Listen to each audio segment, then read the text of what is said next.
Welcome back to the channel, everybody. Today's video is a follow-up to yesterday's, where we were talking about 5 common mistakes that guys often make when striking. Now, I'm not getting into detail about advanced guys, professional fighters. I'm talking more about beginner intermediates. And today, we're going to be focusing on females. What are the ladies doing that are very common mistakes when they enter the sport or as they're trying to improve and get up to that advanced level? So I'm going to roll the intro and we will get into 5 common errors that girls, ladies often make.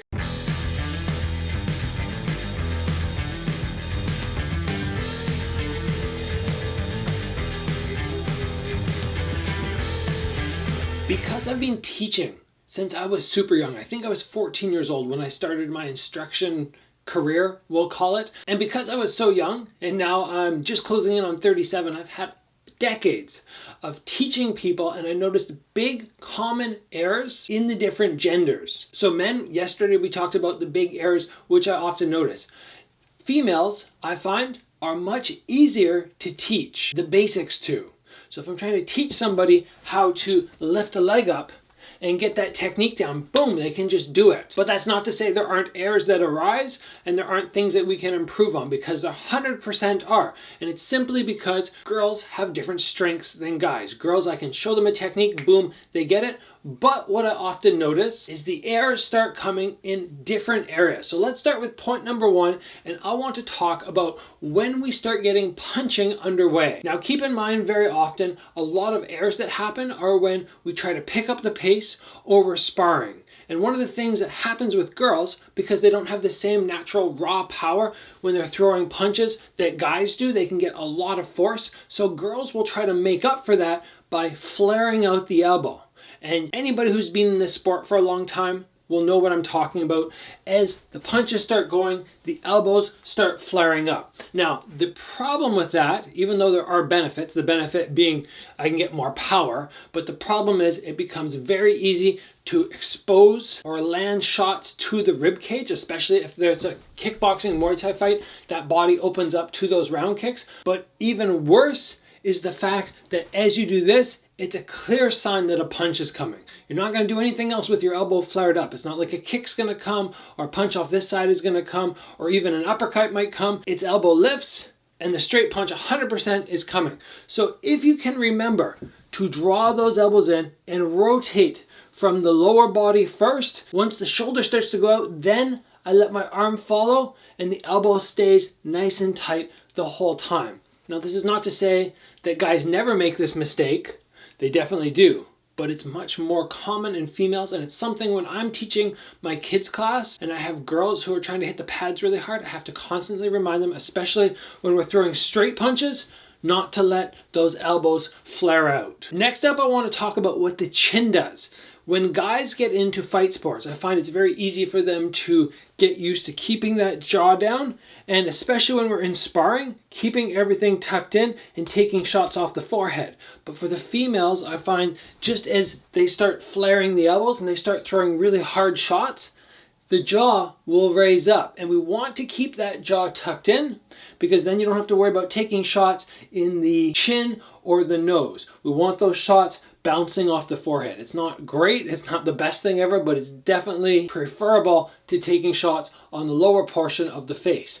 If you're having trouble getting that ability down to punch and maintain a tucked jaw, you just need to take something like a sock or a tennis ball, tuck it under there and do your shadow boxing and see if you can continue to work without having your chin lift and that item that's tucked in there fall down. Next up, I want to talk about low kicks in particular, because this is something in my classes that I notice the girls make mistakes on very often. They can lift the leg up to head level and float the kick up. But when you do that, your head is going to stay right above your foot. However, when we low kick, we want to get our head off the center line, because we're that much closer to the target, and if I'm kicking somebody in the leg, they can counter me in the head. Girls have a little bit more trouble, in my experience, throwing the low kick and dropping the head down to the side. They can do it when I mention it, but then after I'm done mentioning, they kind of forget, then they go back to head high. So think very often, head off the center line, head off the center line. Just always moving that head about 3 or 4 inches from where it started. And ladies or guys, if you're watching, if you're enjoying the video, if you appreciate the content, please give it a like if you haven't already. Join the channel, get subscribed, and let's move on to point number 4. And on this one, I want to talk about knees. Something that I've noticed, not sure why it is, I don't have an explanation, but when girls throw knees, everything through the lower body, crispy. They elevate properly, they get the heel tucked right into the glute, they extend through, but girls seem to have trouble getting the hand positioning down.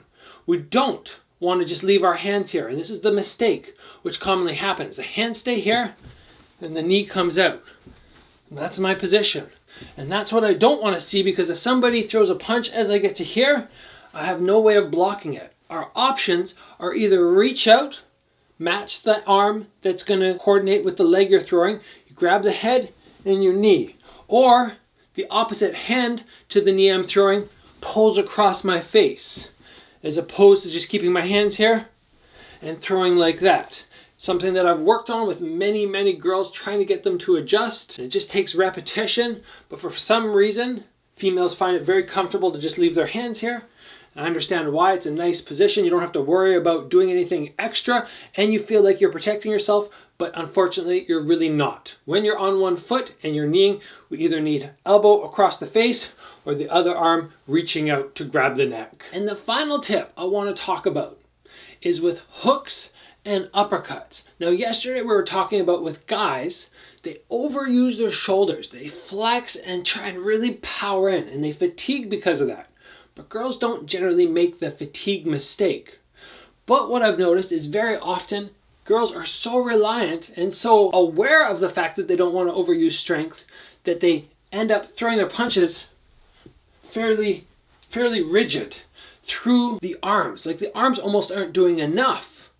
So if I was to take away everything that girls are good at with their punches when they're throwing uppercuts and hooks, if I was to take away the body rotation, if I was to take away the legs and the mobility and the pivoting, then all we have is that. I feel like that's kind of what beginner girls do punching wise. They're very good at implementing everything else, but we do have to remember that through the shoulders and the bicep, there's a little snap. As I drop and I come out of my rotation, I snap through. Same thing on the hook. I start from here, boom, boom, and then I put everything else in. So if the females can remember to get that little snap behind everything else, you're going to be that much quicker, that much more powerful, and the technique will look that much better. I think just in general, the last 3 or 4 girls I worked with doing privates, I just noticed their uppercuts and their hooks just felt a little rigid. And it's not rigid in the sense they're flexing too much, it's just they're not utilizing the arm motion enough. They should be able to stand there, have everything else go kind of stationary. Now this is not the way you actually want to do techniques, but if everything else is stationary, I should still be able to let my punches go. And it's all from the shoulders and just a little bit of a pull through the bicep, a little flexion through the bicep. And I just do that. And then I add in everything else, which girls are so good at. So if we can add in that ability to just, boom, get that snap through the shoulder and the bicep, you can increase your punching power and just make everything look that much better. So I hope everybody out there enjoyed this episode. I do realize that this channel, as I believe, last time I looked at the stats, about 90 to 95% males, but I still want to make sure I'm touching on details for everybody out there. So this video might not do great, but I hope all the females appreciated it, and guys who are watching, hopefully this will help you assist the girls, the ladies who are in your program or that you work with, or maybe your girlfriend and your wife if you're trying to help them improve their striking skill set. If you enjoyed the video, if you appreciate it, please give it a like. If you haven't already, join the channel, get subscribed. As always, train hard. I'll see you back here soon for another video.